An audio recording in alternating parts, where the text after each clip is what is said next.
The world knew nothing of Mohammed Boudia until the instant his world dissolved in a blinding flash of orange and steel. It was June 28, 1973, in Paris, the humid air thick with the promise of a summer afternoon. Boudia, the head of European operations for the Popular Front for the Liberation of Palestine (PFLP), slid into the driver's seat of his gray Renault R16, parked on the Rue des Fosses Saint Bernard. He turned the key. That simple action, a routine gesture repeated countless times, was the trigger. Beneath the driver's seat, nestled amongst the springs and padding, lay a carefully concealed device. The moment Boudia's weight settled onto the cushion, a pressure-activated switch engaged. The explosion was instantaneous.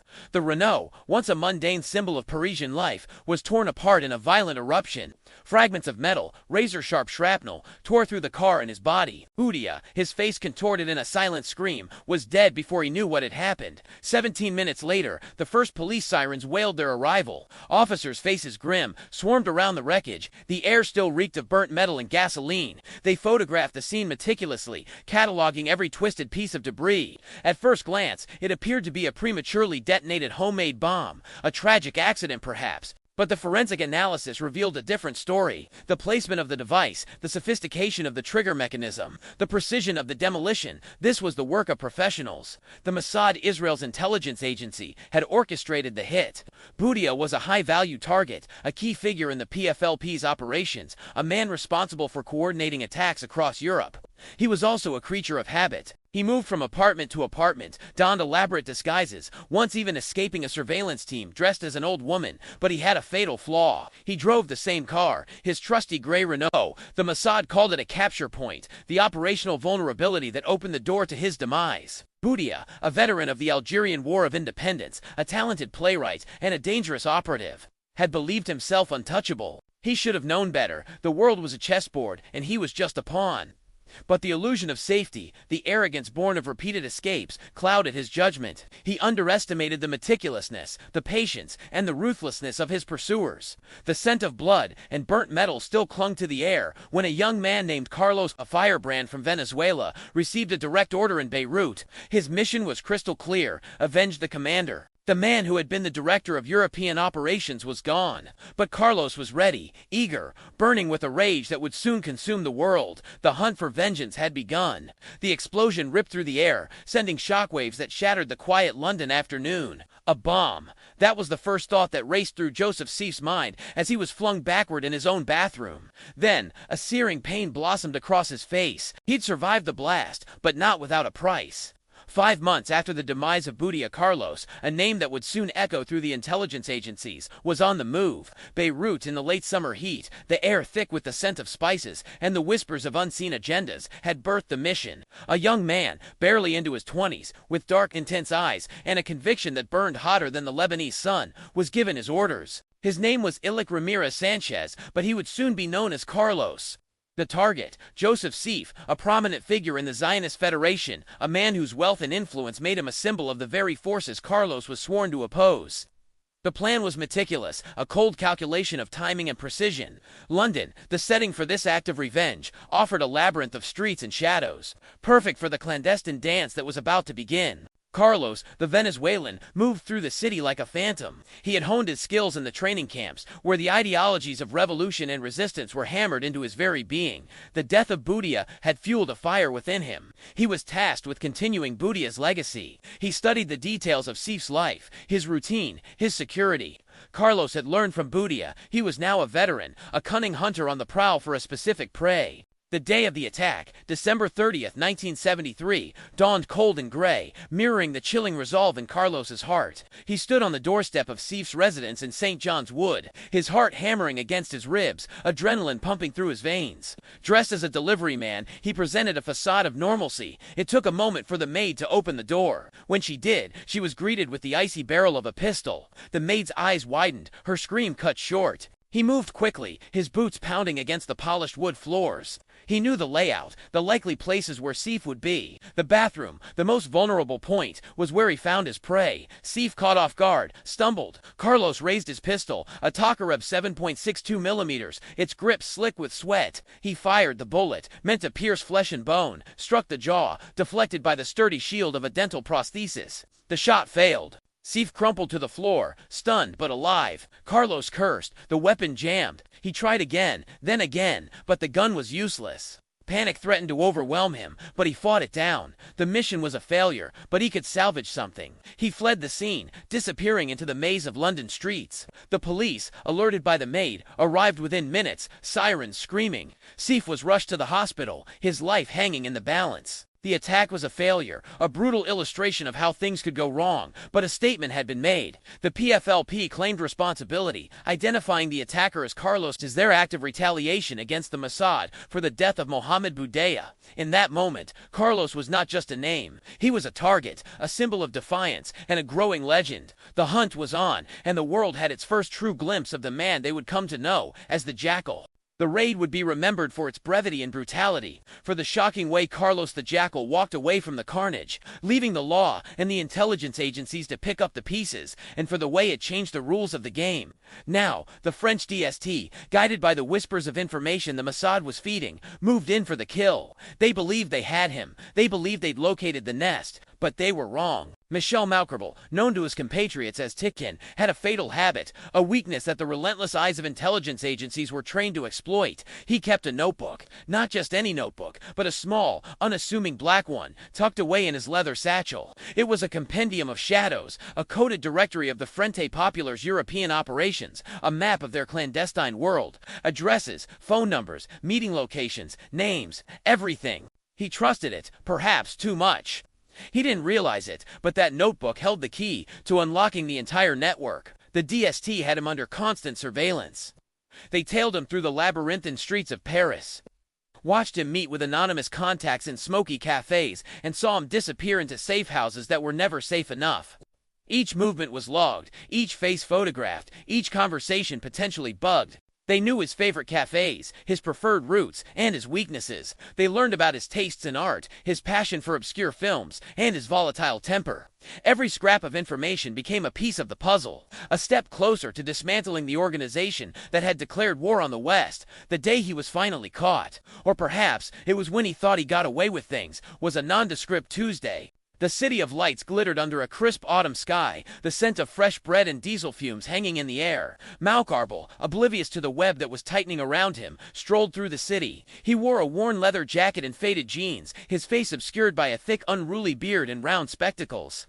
His senses were dulled, as if the fear was starting to fade. Inside the satchel, the black notebook held a silent promise of destruction, of chaos, and of power. He was going to a meeting, a crucial rendezvous, a secret exchange. Unbeknownst to him, a DST surveillance team was shadowing him. They kept a safe distance, their movements as fluid as the city's traffic. They followed him as he entered a cafe on a quiet side street. They watched him greet a man in a trench coat, the man passing him a small, unmarked envelope. The exchange was swift, almost casual, but the DST agents documented everything, recording the license plates of cars parked nearby, the faces of passersby, all of this to create a web of evidence. The team continued to follow Malkerbel, and they watched as he then entered a nondescript apartment building. They knew, the Mossad intel had confirmed it, this was a key location, a place where the underground network met. The building was located on a narrow street. The DST knew that the building could potentially lead them to Carlos. His information was passed on, and a decision was made. The raid was planned and prepared. The notebook, with its coded secrets, would soon be within their grasp. And with it, they believed, the head of the serpent, the photograph, snapped in a Parisian cafe, would become Carlos's undoing, a silent testament to the meticulous work of the DST, and indirectly, it captured him, the same man in the same dark glasses, meeting with Malkerbel, the architect of the attacks. It was the confirmation Herons needed. The trap was set. The Rue Tuileries was a narrow, unassuming street, a whisper of a back alley behind the Sorbonne. It offered little in the way of glamour or intrigue, just the cramped reality of Parisian life, a boulangerie with the aroma of fresh bread wafting out, a crumbling apartment building, the muffled sounds of the city's heartbeat. Commissioner Herons, a man weathered by years on the force, felt the familiar tension tighten his chest. He was a man of procedure, of facts, and the photograph, presented to him by his investigators, had been the key. Now, he was on the precipice of something big, something dangerous. He had Raymond and Donatien with him, the three of them climbing the steps of the narrow building, the steps creaking beneath their weight. Malcarbal was waiting in the car, ready to be brought in for questioning. The apartment itself was modest, filled with the debris of a farewell party. A group of young people, boisterous and carefree, were celebrating a Colombian woman's imminent departure for Venezuela. The air buzzed with the strumming of a guitar, the clinking of glasses, the murmur of conversation in multiple languages. It was a scene of youthful exuberance, a world away from the clandestine dealings Herons knew were taking place. He felt a wave of cold dread as he surveyed the scene. He knew the world of Carlos and his comrades was not a world for the innocent. Herons, Raymond, and Donatien entered the apartment. He showed Carlos the photograph.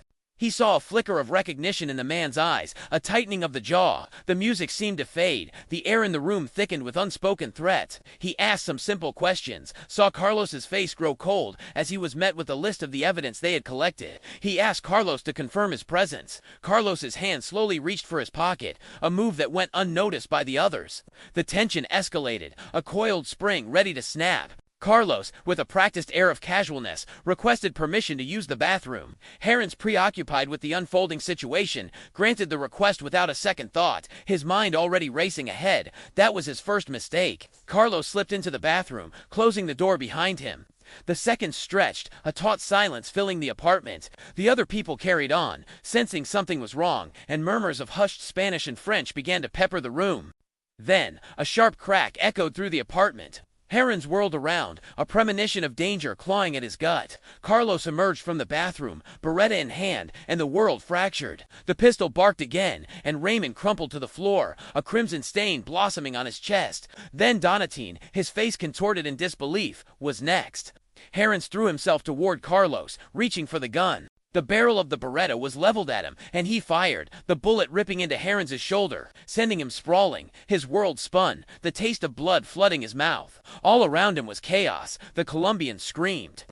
They scrambled for cover. Carlos, his face an impassive mask, turned and fled, disappearing into the maze of streets. The night, the city, became his accomplice. The apartment was a scene of slaughter. The investigation had moved too quickly. Now, the hunt for Carlos was truly on. The air crackled with the stench of gunpowder and the metallic temps of blood as the French police stormed the apartment, only to find a scene of utter carnage. It was a massacre, a brutal display of Carlos's cold-blooded efficiency, etched in the raw terror of the moment.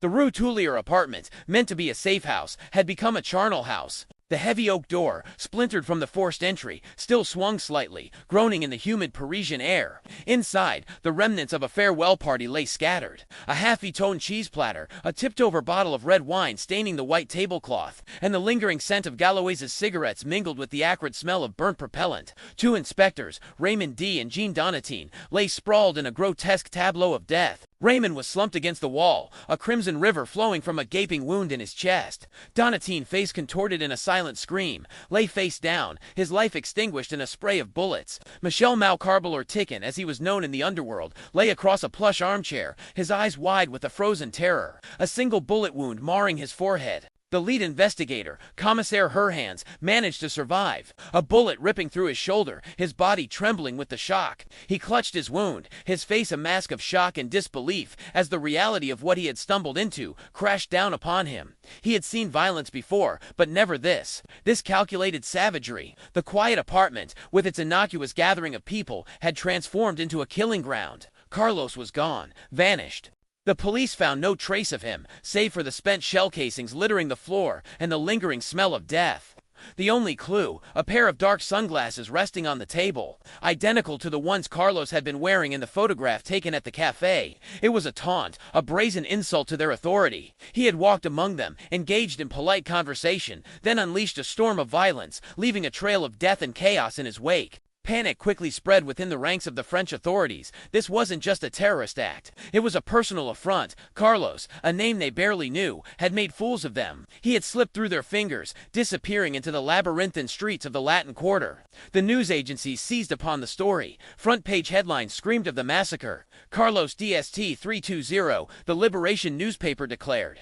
The weight of the world, it seemed, was now on Carlos's shoulders. Herhans, his body aching, his mind reeling, could only mutter, He's a ghost that had just murdered 3 men in cold blood, a ghost that had just become the most wanted man in France. The apartment, once a place of relative safety, now stood as a monument to Carlos's deadly skill and the chilling unpredictability of the game they were playing. The echoes of gunfire still hung in the air, a constant reminder of the ruthlessness with which Carlos operated and the price paid by those who dared to confront him. The hunt was on, and it had just become a matter of life or death. The Jackal had arrived, and he was already leaving his bloody mark on the world. The world now knew him as Carlos the Jackal, a moniker born from the pages of Frederick Forsyth's The Day of the Jackal, which was found in his London apartment. He was no longer just Ilic Ramirez Sanchez, the radical son of a Venezuelan lawyer. He was a legend, a phantom, a symbol of defiance against the Western world, a man who, in a single bloody afternoon in Paris, had become the most wanted terrorist on the planet.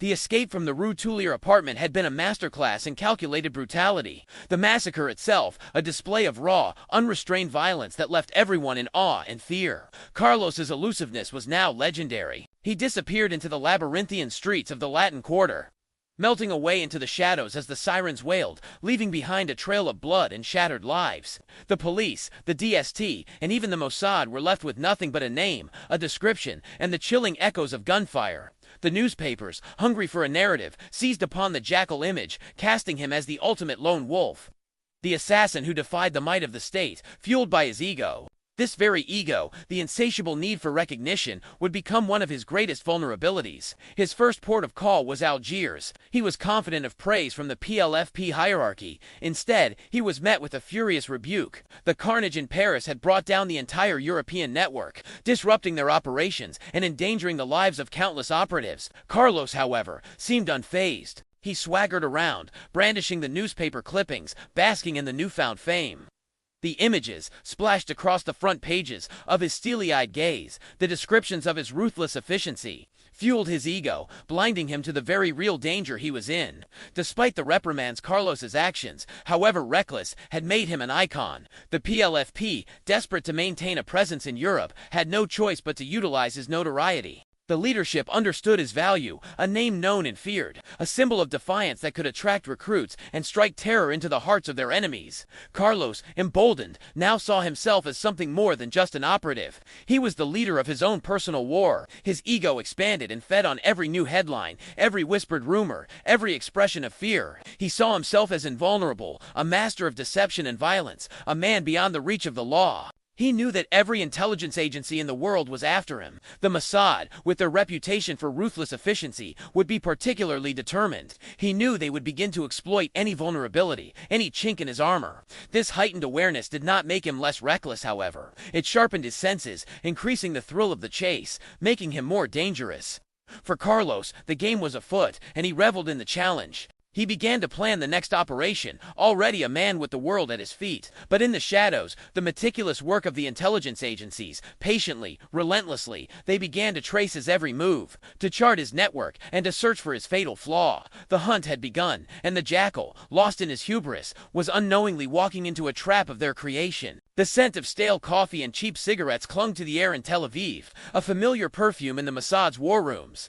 Every surface was cluttered with maps, photographs, and the faint hum of telex machines constantly spitting out intelligence reports. Carlos, the Jackal, had become an obsession. They knew he was a ghost, a phantom flitting through the shadows, always one step ahead, but they would get him. They swore. They had to. Every dead Israeli, every bombed embassy, every threatened citizen was a debt they vowed to repay. The focus of the Mossad operation shifted. It wasn't just about stopping Carlos's attacks anymore. It was about dismantling the entire infrastructure that allowed him to exist. A vast web of support, stretching across borders and ideologies, needed to be unraveled, thread by thread. Agents, many operating deep undercover, became human spiders, meticulously mapping the labyrinth. Carlos moved through safe houses in Berlin, Budapest, and Beirut, became points of interest. Each address etched into their memories, each shadow scrutinized. The Mossad's operatives moved with the precision of chess masters, calculating every move, anticipating every countermove. They started with the obvious, the known associates. Carlos was a man of women, the report said, a charmer who used his looks and charisma to disarm and manipulate. Each woman became a potential window into his world, a possible chink in his armor. The Mossad's female operatives, fluent in multiple languages, with a knack for observation and a steel will, moved in. They became girlfriends, confidants, and sometimes unwitting informants. The goal wasn't always to recruit. Sometimes it was just to observe, to document, to glean every detail about Carlos's routines, his habits, his movements. Every apartment he used, every car he drove, every bar he frequented was marked on their maps, layered with information like a military command center. They knew the type of cigarettes he smoked, the brand of cologne he wore, the books he read. They tracked his finances, cross-referencing bank accounts in Switzerland, the Bahamas, and the Middle East, looking for the telltale signs of money laundering and hidden support. They analyzed his communication patterns, intercepting phone calls, deciphering coded messages, and piecing together the fragments of his network. The agents understood that the hunt was not a sprint, but a marathon.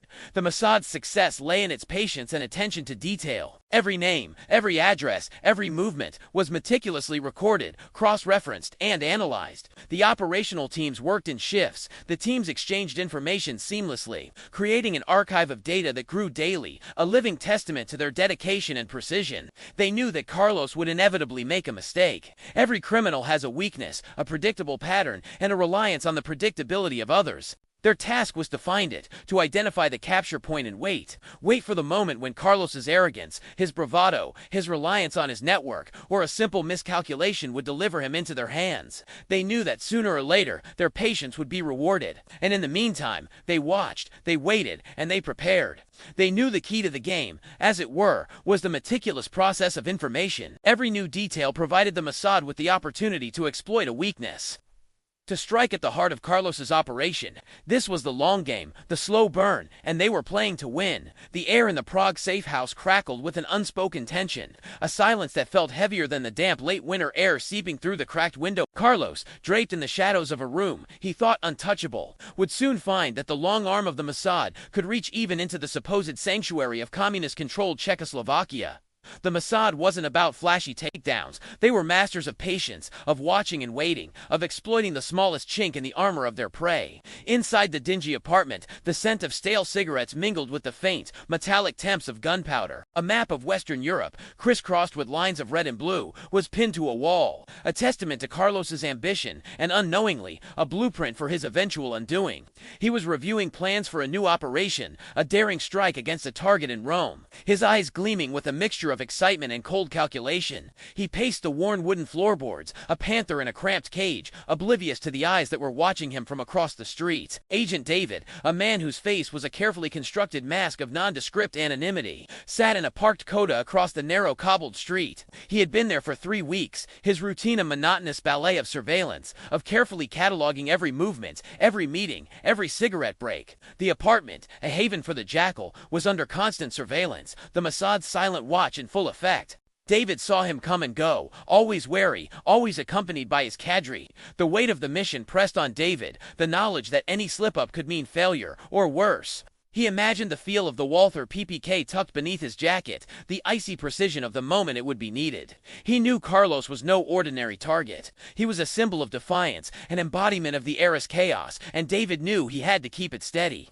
He focused his attention on the finer details. The way Carlos's eyes darted around the room when he spoke on the phone. The way he unconsciously tapped his fingers on the table when he was bored. These were the vulnerabilities the Mossad sought, the little cracks that would eventually shatter the facade. Inside the safe house, Carlos's phone rang. It was a coded call from Beirut. His posture stiffened, his eyes narrowed, the familiar wariness returning. David, through a series of carefully placed listening devices and a network of well-placed informants, knew the call was discussing an upcoming arms shipment. The information was crucial. Now, it was a matter of timing and patience. It would take time and precision to follow these leads, but David was trained for that. The next day, David shadowed Carlos to a remote warehouse on the outskirts of Prague. A flurry of activity ensued as trucks began unloading boxes marked with innocuous labels. He was careful, almost invisible, meticulously documenting every move, every interaction. He knew the Mossad's primary objective wasn't to take Carlos down here and now. It was to disrupt his network, to cripple his ability to operate, to squeeze the life out of his plans. The cold Prague wind whipped around David as he made his report. His observations, relayed back to Tel Aviv, would be analyzed, cross-referenced, and woven into the larger tapestry of the hunt. They wouldn't make the first move, not yet. They would wait, they would watch, they would learn, they would adapt, and eventually they would find the opening they needed. Because the Jackal, despite his reputation for ruthlessness, was still human, still vulnerable. And the Mossad, with their unwavering patience and meticulous planning, were always watching. They were the silent hunters in the shadows, waiting for the perfect moment to strike. Carlos was no longer bound by the rigid doctrines of the PLFP, the organization. Once his driving force had become a liability. The Ad-Haddad had cut him loose, disgusted by his recklessness and the international celebrity that threatened the group's clandestine operations. Now, he was a mercenary, a freelancer selling his skills to the highest bidder, a ghost in a world of shadows. And the Mossad, the silent watchers, the patient hunters, saw this shift as a seismic change, a dangerous opening. The air in the safe house, a nondescript apartment in a drab section of East Berlin, tasted of stale cigarette smoke and cheap vodka. The two men, Carlos and a man known only as the Professor, sat hunched over a map, their faces illuminated by the flickering light of a single lamp. The Professor, a veteran of the Baader-Meinhof gang, traced a route with a calloused finger, his voice a low guttural murmur in broken English.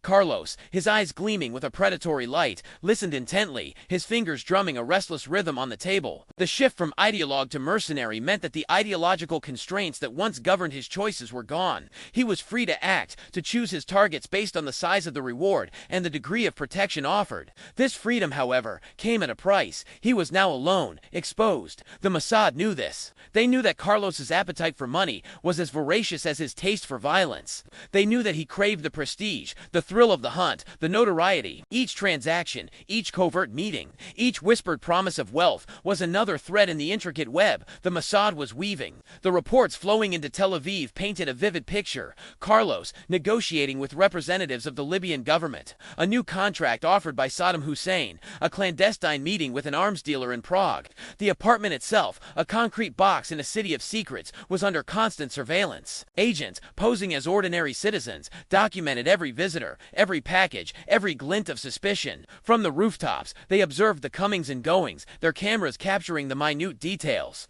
the subtle tells that would betray the fugitive. The Mossad wasn't interested in a quick capture. They were playing a longer game, a war of attrition. They knew Carlos's weaknesses, his ego, his penchant for extravagance, and most importantly, his reliance on his network of support. The scent of danger hung thick in the air, a constant reminder of the stakes. For Carlos, it was the sweet allure of the next score, the intoxicating promise of power.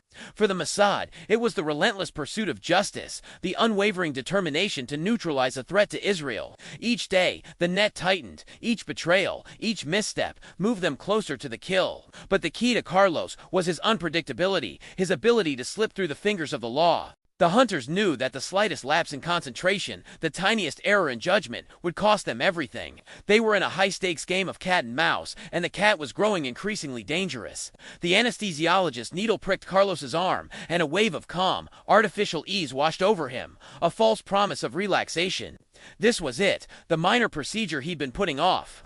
The clinic in Khartoum, a discreet haven where he'd chosen to have his cyst, a remnant from a war wound, looked at the air in the sterile room felt thick, heavy with the scent of antiseptic, and the unspoken tension that always hung around Carlos.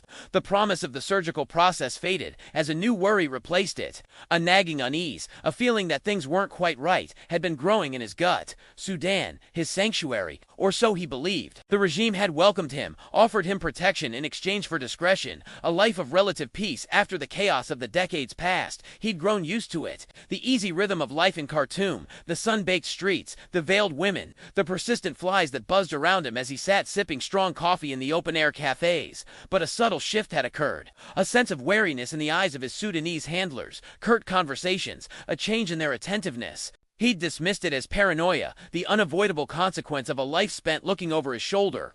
Now, as the drug took effect, the worry began to gnaw at him. He closed his eyes, the sterile lights blurring into a hazy orange. The doctor's voice faded. Sleep descended, bringing with it a strange mix of relief and foreboding. He dreamt of old comrades, of explosions, of faces. He saw the cold glint of the Beretta he always carried, the echoing report of gunshots in the Rue Tulier apartment. He woke to the slap of a heavy hand on his shoulder. He blinked, struggling against the fog of the anesthesia. Darkness, not the familiar darkness of the night. but a deeper, more suffocating black. He could barely make out the forms of men looming over him. Sudanese security, perhaps. The faces were indistinct, the voices low and urgent. Then, he heard the words, a safe villa, protection, a threat. He tried to speak, to protest, but his tongue felt thick, heavy. Another shot, this one not of anesthesia, and darkness swallowed him whole again. He awoke hours later, disoriented, the sterile scent of the clinic, replaced by the stale metallic temps of an aircraft. The drone of engines filled his ears. His head throbbed. He struggled to sit up, his movements clumsy. He was in a private jet, hurtling through the night sky. The men around him were not Sudanese. They were French, their faces tight with a grim resolve that he'd seen before, the telltale sign of a completed mission. They were taking him somewhere he didn't want to go. The Sudaneses had betrayed him. The safe villa, it had been a lie, a carefully constructed illusion. His world, once a maze of shadows and shifting alliances, was now collapsing. He remembered the endless hunt, the relentless pursuit. He'd evaded capture for so long, played the game, outwitted the hunters, but now, it was over. He was a prisoner, the hunter hunted. The realization hit him, cold and hard. His defiance, his arrogance, his iron will, it all seemed futile, a whisper lost in the roar of the engines. He was no longer Carlos the Jackal, the master of chaos. He was just Ilich Ramirez Sanchez, caught at last, the victim of a betrayal that would define the final act of a life lived in the shadows. His time was over. The humid Sudanese air hung thick with the scent of dust and the promise of impending rain, but Carlos didn't notice. He was in a state of relaxed complacency, a stark contrast to the years spent perpetually looking over his shoulder. The DST, with intelligence supplied by Mossad and support from the CIA, had finally laid the trap. The trap was sprung in the dead of night, the culmination of decades of meticulous planning, relentless tracking, and the unwavering belief that every man has a weakness, a predictable pattern that can be exploited. The previous days had been a blur of medical appointments and bureaucratic formalities. The clinic was located in a quiet, affluent neighborhood of Khartoum, shielded from prying eyes. The doctors and nurses were polite, professional, and entirely unaware of the political machinations that swirled around their patient. Carlos had undergone a seemingly minor procedure, a trivial ailment that demanded little more than a day or two of rest. But the procedure was merely bait, the pretext for a far grander operation. He remembered the early morning knock on his door. The knock wasn't aggressive, wasn't a signal of a violent intrusion. It was almost polite. The guards, handpicked by the Sudanese government for his protection, informed him with a deferential tone that a security precaution was necessary. A safe house, they explained. It would offer greater protection from any potential threats. The offer seemed reasonable. He trusted his hosts. He had to. He was a guest in their country, a symbol of their solidarity with the Palestinian cause. He accepted without suspicion, the first of the night's crucial errors. He felt a moment's pang of anxiety, a vague sense of unease, which was swiftly overcome by the fatigue of the long journey and the sedative administered after the surgery. He surrendered to his exhaustion, slipping into a deep and dreamless sleep. He didn't see the French agents until it was too late. He didn't hear the muffled sounds of the door being unlocked, the stealthy footsteps approaching his bed. He didn't feel the sting of the injection that sent him plunging back into unconsciousness.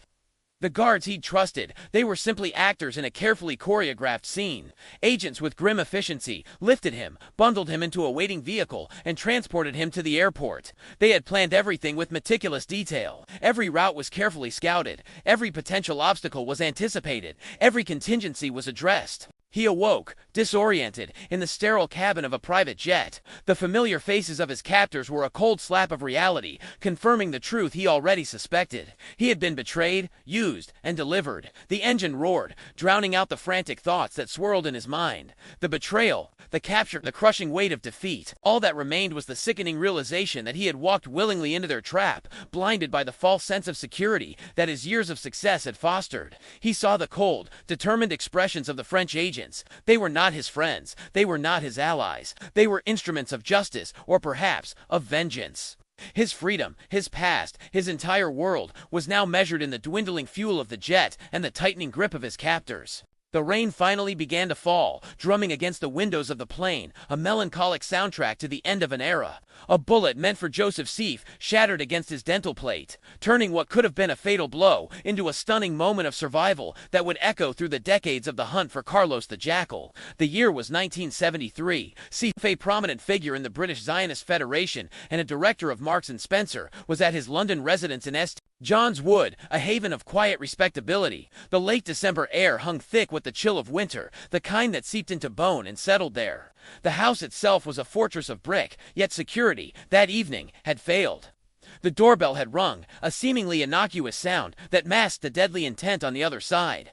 A young man, dark-haired and handsome, had shoved aside the startled Portuguese housekeeper, a pistol leveled at her. He moved with a practiced grace, a predator stalking its prey. Seif, blissfully unaware of the danger, was in his bathroom, preparing for the evening. The door burst open, the assailant's shadow stretching long across the tiled floor. The air crackled with a sudden, metallic scent. Then, the blast, the bullet, a 7.62 millimeters, a weapon of brutal efficiency, slammed into Seif's face, meant to obliterate. But fate, in a cruel twist, had other plans. The high-quality dental work, a gleaming testament to Seif's affluence and attention to detail, deflected the bullet's trajectory. The projectile, instead of penetrating vital areas, was diverted, ripping through flesh, but sparing the life it was meant to extinguish. Seif crumpled, unconscious, the taste of blood and shattered bone filling his mouth. The attacker, stunned by the unexpected resistance, fired again, but the gun jammed. Panic flared in his eyes. He fled the scene, vanishing into the London night, leaving a scene of chaos and disbelief in his wake. 2 minutes later, sirens wailed in the distance. The police arrived, their faces grim, their movements precise, as they began their investigation. The housekeeper, still trembling, provided a description of the assailant. Against all odds, Joseph Seif survived. He awoke in a hospital bed, his face a roadmap of trauma, his jaw wired shut. He faced a long road to recovery, both physical and emotional. News of the attack spread quickly. The headlines screamed of a daring assassination attempt, a brazen act of terrorism. The Popular Front for the Liberation of Palestine swiftly claimed responsibility, identifying the attacker as Carlos, a name that would soon become synonymous with terror. Seif's survival was a miracle. It was a testament to his good fortune, the precise angle of the bullet, and the strength of his dentist's handiwork. He had faced death and, in a strange, almost farcical twist, been spared by the very symbol of his bourgeois life, his teeth. The attack, however, was not only a personal tragedy, it was a strategic blunder, revealing the vulnerability of prominent Jewish figures to Carlos. It would launch a decades-long chase, a cat-and-mouse game between intelligence agencies and a man who believed himself untouchable. The man who tried to kill Seif was about to become the most hunted terrorist in the world. He had shown the world his face, and now the hunt was on. The finality of it hung in the air, the coldness of a concrete cell replacing the adrenaline of the chase. Carlos was caught. After decades of cat-and-mouse, the world's most wanted terrorist was finally behind bars. A testament to the persistent application of intelligence and the exploitation of predictable flaws. The meticulous dossiers, the endless surveillance, the years of whispered rumors and coded messages, all culminating in the quiet efficiency of a diplomatic deal gone right. Joseph Seif's survival, a testament to the capricious dance of chance and precision. A dental plate, a seemingly insignificant detail, deflected the bullet that would have otherwise ended his life, a cruel twist of fate that mocked the carefully laid plans of vengeance. The memory of the failed assassination attempt, the cold steel of the gun, and the echoing silence of the near miss would forever mark the man who was both a target and a survivor. The near-death experience highlighted the human element and how easy it could have been for the entire hunt for Carlos to come to an abrupt ending. His capture, a brutal lesson in how the pursuit of justice is not always a heroic tale of bullets and daring. It was about persistence. Years of patience, of charting the labyrinthine paths of Carlos's network, of waiting for the moment when a man's arrogance or complacency would betray him. The Mossad, with their network of agents and informants, had long understood the key to success. They knew the weakness that every person had. It was about understanding human behavior, the patterns of movement, the predictable vulnerabilities that all humans possess. It was about the slow, methodical accumulation of knowledge. Each scrap of information, each whispered rumor, each intercepted communication, fed into the vast intelligence machine, building a mosaic of the man, his operations, and his weaknesses. They understood that the end often came not with a bang, but with a whisper, a miscalculation, a moment of misplaced trust. Carlos had thrived on chaos. He reveled in the notoriety, the fear that his name instilled. He built his identity around the legend of the Jackal, a phantom that struck from the shadows. He moved between borders, protected by a web of alliances and ideologies that allowed him to remain elusive. The Mossad knew this. They understood that to catch him, they needed to dismantle the framework that supported him. They worked tirelessly to map the network of contacts, safe houses, and financial conduits that allowed him to operate. They documented every liaison, every flight, every whispered word. They waited, not with desperation, but with the cold, patient resolve that is the hallmark of effective intelligence gathering. The endgame involved the convergence of diplomacy, geopolitical shifts, and a touch of the unforeseen. The fall of the Soviet Union, the shifting alliances in the Middle East, the Sudanese government's changing priorities all played a role. Carlos, in his hubris, had placed his trust in the wrong regime. The Sudanese, facing the pressure of the world, saw a way out, a chance to improve their standing. They betrayed his trust, leading to the ultimate betrayal. The capture itself, a coordinated operation, was not the dramatic showdown of a spy novel. It was a well-executed plan, a result of the decades of effort that had finally paid off. The story ends not with a final act of violence, but with the echoing clang of a cell door, and the definitive understanding that intelligence agencies excel at exploiting the predictable patterns in human error. Carlos in prison would be a stark reminder that even the most cunning and dangerous individuals are ultimately constrained by the human condition, by their own failures. The door to the cell hissed open, a sound Carlos had become intimately familiar with. It was the same sound, the same metallic groan that marked every sunrise and every sunset in the damp, sterile confines of Lasanti prison. But on this particular morning, there was a different feeling in the air, a sense of finality that settled heavier than the familiar prison stench. He, the man once known as Carlos the Jackal, the world's most wanted terrorist, was now just a number, a statistic, a cautionary tale etched into the annals of counterterrorism. The fluorescent lights of the cell flickered, casting a sickly yellow glow on the familiar scene. The narrow cot, the metal toilet, the overflowing stack of newspapers and books that were his lifeline to the world outside. He had been a predator, a phantom flitting across the geopolitical landscape, leaving behind a trail of explosions and assassinations. Now, he was the prey, caged, forgotten, his legend reduced to whispers and hushed tones. He stretched, his joints protesting with a familiar ache. The years, and the sedentary lifestyle they demanded, had taken their toll. His face, once sharp and angular, was now softened by age. The dark eyes, once burning with revolutionary fire, now held a dull, distant glaze. He moved to the small window, peering out at the gray Parisian sky. The prison walls, the same walls that had held him captive for decades, offered a stark contrast to the freedom he once held so dear. The air in the cell felt thick, stagnant. He ran a hand through his thinning hair, a gesture that had become a habitual response to the relentless monotony of his days. In his mind's eye, he revisited the past, the relentless hunt, the close calls, the victories, and the losses. He could still feel the adrenaline pumping through his veins as he orchestrated the attack on the OPEC headquarters in Vienna, the rush of exhilaration as he escaped the police, and the heady taste of success as he saw the world's most powerful nation scramble to capture him. Now, that same power was used to keep him confined. He thought of the Mossad, the silent watchers who had, for so long, shadowed his every move, their meticulous surveillance, a constant, invisible threat. He had mocked them, outwitted them, evaded them for years, but in the end, it was not the Mossad that brought him down. The fall was a simple one, built upon a political gamble that failed. It was the Sudanese, his supposed allies, who delivered him a mere pawn in a larger game of international power plays. He picked up a well-worn copy of The Day of the Jackal, a novel that had ironically helped to create his own legend. He had read it countless times, drawn to the protagonist's cunning and ruthlessness, the unwavering dedication to his cause. He wondered now if he had ever truly understood the cost of such a life, the inevitable isolation, the constant fear, the eventual surrender. The story had become a morbid mirror, reflecting a life of violence and risk. He gazed back at the cell, at the walls that echoed with his past. He knew his story would outlive him, debated by historians and studied by intelligence agencies for decades to come. His capture wasn't about a grand battle, but a story that showed the Mossad's profound understanding of human frailty. Now, as the door of his cell once more hissed open to mark another day, the Jackal knew his story would end here, a cautionary tale whispered through the echoing corridors of time.